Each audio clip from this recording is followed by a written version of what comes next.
Rent got too expensive, had to leave LA. So I got into my car and I went away to the big estate. Playing poker every day. Going all in with these fish like I'm at an all-you-can-eat buffet.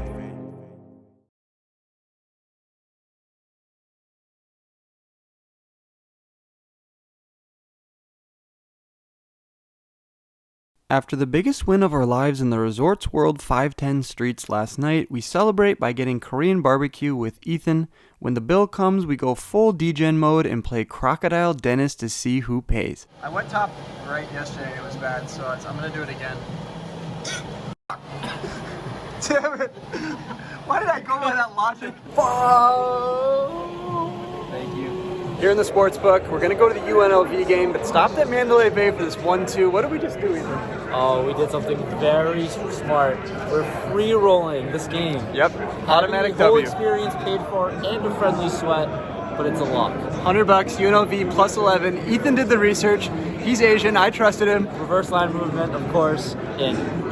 We're gonna get the W. Let's go. We then head into the Mandalay Bay poker room with Vibes and Ethan to create our own 1-3-6 game. We're in for $1,000. First hand of the night, the $6 straddles on. Ethan puts that in there. We look down at Ace-5 offsuit. I put in the call and Ethan checks behind, so we're going heads up to the flop. Flop's good, it gives us top pair. Ace-Queen-Deuce rainbow. I check it over to him and he takes the free card and checks behind, which brings the 10 of hearts on the turn. Gonna go for value now. I bet out for $10 into the $13 pot. He puts in the call and we see a river. When the river comes to King of Hearts, it brings in a bunch of draws, a straight draw, flush draws, so I check it over to him, hoping he goes for a bluff. I'd most likely snap call him. That's not what he does though. He checks behind. I announce I have an ace. That's going to be good here, and we're up a whopping $15 early on the session. That brings us to our next hand, pocket fives, and I raise it up to $16. Both the middle position and Chelsea, a vlog watcher, puts in the call. We're going three ways to the flop. Flop comes 9-Deuce-4 with 2 hearts. We didn't flop our coveted set. When the action checks over to me, there's $48 in the middle. I'm going to represent all my heart flush draws and my overpairs by betting out for $16, a third of the pot. Chelsea puts in the call, and that brings in the middle position as well. We're still 3 ways to the turn, which comes the 6 of clubs. When the action checks to me for a second time, it's likely some players have some flush draws. They also could have a weak 9. For that reason, if I go for a large bet here, it'll put pressure on all of those draws and weak hands. That's what I like to do, and into the $96 pot goes a $65 bet, putting a lot of pressure on the opponents. Chelsea and the middle position both find a fold, and we're going to take down that $96 pot. What up, you guys? We're obviously here at the Mandalay Bay room. We're here with Chelsea, one of my 5 female viewers. So if you guys like Chelsea, drop a like on this video. Super cool. She came up to us and introduced herself as one of my only female viewers. Super cool. One of 2. Maybe 2, maybe 5. We don't know. It's a really good player, though. If you guys see her around here, definitely say hi in Vegas. Nice to see you, Chelsea. Next hand of the night, Johnny puts in the $20 straddle. I look down at pocket 9s directly to his left. I'm going to be coming in for a raise here. I make it a friendly $55. Why do I say friendly? Oh, just because Ethan on my left and Johnny on my right put in the call. A 3-way vlogging sandwich, Oreo, whatever you want to call it here. We're off to the flop. Flop comes 8-6-6 rainbow. We have an overpair on a fairly dry board. When Johnny checks it to me, I'm in between him and Ethan, but I still go for a bet here. The sizing I decide on is $45. Ethan doesn't want to play for a measly $45. He pops it up to $200 by tossing in 2 black chips. Johnny gets out of the way. What is he representing here? Does he really have a 6 when he cold calls me pre-flop? I mean, it's possible. He's filming a vlog. Anything's possible, you know, with Ethan. So for that reason, I toss in $155 more worth of fiat currency here, and we're going off to the turn. When the turn comes a jack of diamonds and Ethan raises us on the flop, I'm not going to be donking into him. I check it over to him. He's either scared of my call or he's laying a trap when he checks behind, bringing in the 8 of hearts on the river. Double paired board now. We have 2 pair 9s and 8s. Still, I don't really think it's advantageous to bet into him here. That'll just fold out all of his bluffs, and he'd re-raise us with all of his made hands. So for that reason, I check it over to him for a second time. If he goes for a bet here, I'm probably going to be snapping him off. I don't really know what makes sense, but he puts us in the blender here when he tosses out a stack of black chips. I'm confused. I knock over his chips to see exactly how many it is. It's 5 black chips, $500 into the 500 $175 pot. When he raises us on the flop, he's saying he has a 6 or pocket 8s, but when the 8 comes on the river, it reduces his combos to just 1. Flush draws on the turn brick off. It doesn't make a lot of sense, but it's a very polarizing bet. Does he have an overpair like pocket 10s, pocket queens? It's unlikely he has queens, kings, or aces. He'd probably raise those pre-flop. I'm hemming and hawing, but ultimately decide to fold. The $500 bet gets it done from Ethan. What does he have? Is he going to show it to us and the entire table?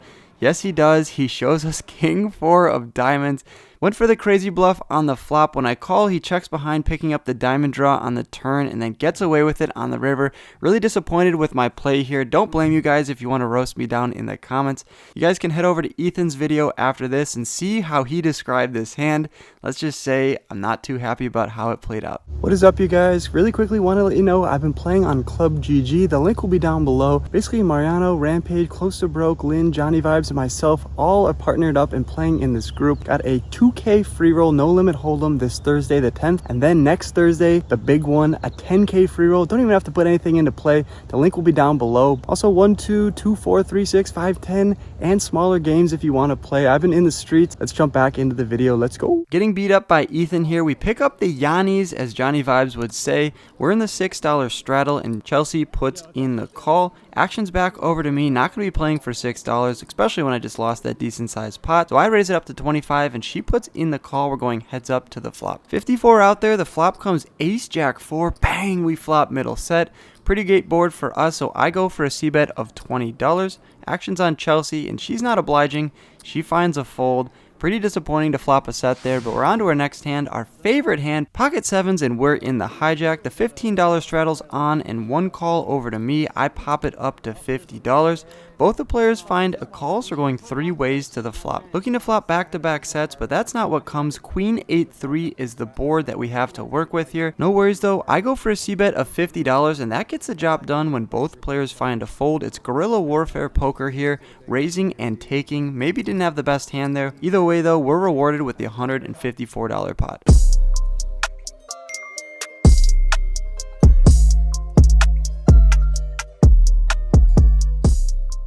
Back up to $800 in our stack. We look down at our favorite hand once again, pocket 7s from the big blind. Ethan has the $20 straddle out, and the action's back over to me.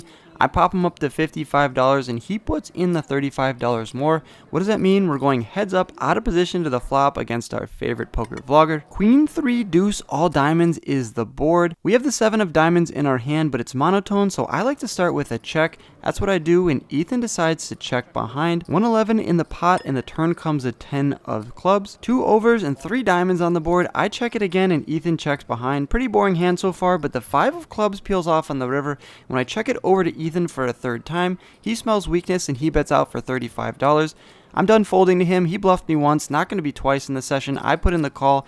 It looks like he was trying to get that one through. 9-4 offsuit for just 9 high here. Pocket 7s is good enough to win that pot. Stuck only $115 now on the session. On to the next hand, we pick up pocket 9s from the button. Straddle is $20. Middle position finds a call, and I pop it up to $55. Only middle position finds a call for $55 total. We're going heads up to the flop, which gives us second pair. Queen 8-7 rainbow. When he checks it over to me, a great board to go for a c-bet here. Some backdoor straight draws. Maybe we'll turn a 9. Who knows? I bet out for $45. Easy game here. Middle position finds a fold. And we're basically even on the session.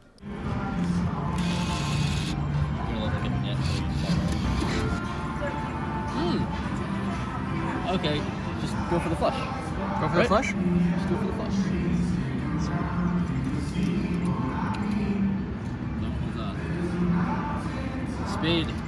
Fuck! They give us the same card? Yeah, those assholes. Hey, you already know the percentage of flushes. Yes. Oh, we won. We broke even. Woo! Ethan, what's going on here? Open end. We're open end. Can't even get the words out of his mouth. Open end and start faster. Come on.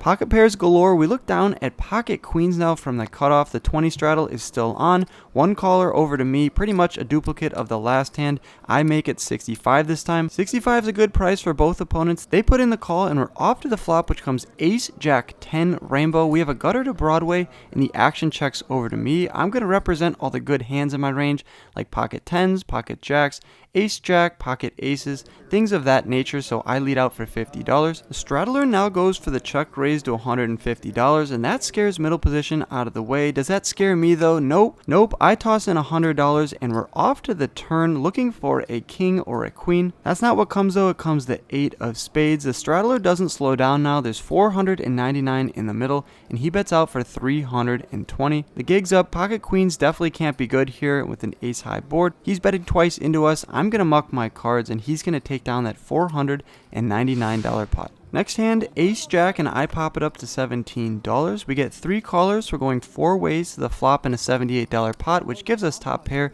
Ace, king, king, rainbow. When the action checks to me, I like to go for a check in this spot. Why? Any king will have us beat. Someone could have a hand like ace, queen, and I don't think we're going to get 3 streets of value from a hand worse than ours. There's not many draws on this board, so I take the free card and hopefully letting a player catch up. The queen of diamonds comes on the turn, so I guess jack 10 now makes a straight. When the action checks to me for a second time, I go for a $20 delayed c-bet, and Chelsea, our vlog watching friend from across the table, finds a call. When the river comes a 4 of spades, that's pretty much a dud. No diamond, no board connecting card. She checks it over to me for a 3rd time, and I'm going to go for one more street of value. $40 is the bet. She's not going to pay us off. She mucks her cards, and we're going to take down that $118 pot. That brings us to the second to last hand. We look down at king, queen in the straddle. Under the gun raises it up to $20, which gets 3 callers. We're somehow stuck in this session. I have king, queen. I'm going to make it $125. It's not even suited. I think it's an interesting play, but at this table with all the dynamics so far, 2 other people vlogging, I think it's a good opportunity. Does that scare anybody out? No. 3 people find a call. We're going off 4 ways to a flop in a $520 pot, which gives us top pair, king, 6, deuce, 2 clubs. I'm out of position to like 2 other players, so when the action checks to me, I check. The other 2 check behind, and that brings off a free card, which comes the 8 of spades. Action checks to me again. Now I need to go for value and protection against any club draws. I go for 30% of the pot. $165 is the price of poker. Does anyone want to play with us? No, they're scared. They don't have any draws or made hands. They're going to fold their cards, and now I'm finally up $100 on the session. Let's end this vlog with a bang. I look down at ace queen of spades. I'm in the straddle. The small blind and the big blind both complete. I'm going to pop it up to $30, and both of them don't want to get rid of their cards that easily. They find a call. Flop comes 9, 8, deuce with 2 spades. The action checks over to me. This isn't a board that's going to connect too well with my pre-flop raising range. In fact, it'll probably smash the small blind and big blind's limp calling ranges, but we do have the nut spade draw to go along with our 2 over cards, so I go for a c-bet here of $30. Small blind gets out of the way. The big blind does quite the opposite when he raises it up to $80. Obviously, I'm going nowhere. I'm not going to be putting in the 4-bet here, so I stick in the additional $50 and we're off to the turn. I said let's end this vlog with a bang, and I meant it quite literally. The turn comes a 3 of spades. Bang, we turn the flush. Not only the flush, we have the nut flush, and the big blind continues to lead out into us for $150. We're both sitting pretty deep here for this 1-3-6 game. Do I just go for the flat call here and let him bet big on the river? What if another spade comes? What if the board pairs? I don't want him to get scared of any river cards, so I elect to try to pile more money in now. I make it $475. If he has a set, he's probably going to call here. If he has 2 pair, that's iffy and on the fence, but a flush is definitely never going to fold here for a raise, so I like my $475 bet. Big blind, unfortunately though, finds a fold. I'm guessing he was bluffing on the flop. No worries though. I asked him after the session what he had. He told me queen 10 offsuit with a 10 of spades. He had a gutter to a straight. Knowing his cards, I guess I could have just called it a $150 bet and then proceeded on the river. Either way though, nice to finish the session with back-to-back wins. We rack up our chips and head to the cage, but don't go anywhere just yet. We got some more action coming to you for this video.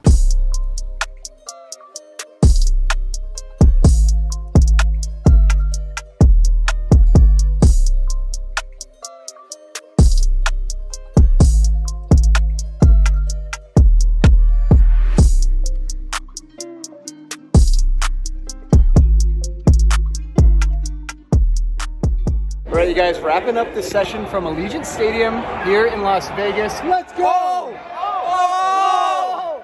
Let's go! Get in! Oh! We have $100 on UNLV plus 11. Ethan has 100. JohnnieVibes has 100. We are trying to run it up here. We got into that game for 1,000, out for 1,450, something like that. $450 profit. Ethan, how'd you do on the session, baby? One. Oh, I hit a royal flush. He hit a royal flush! First one live. You guys want to see his royal flush? Go check out his channel. Johnny, how'd you do? We lost a little bit, but we won it back with Ethan paying for the tickets. Ethan did lose the tickets twice in a row, free rolling the tickets. If you guys like this video, you like my friends, go check out their channels. Leave a comment down below. Subscribe if you're new. Good luck on the felt. We'll catch you guys in the next video. Peace!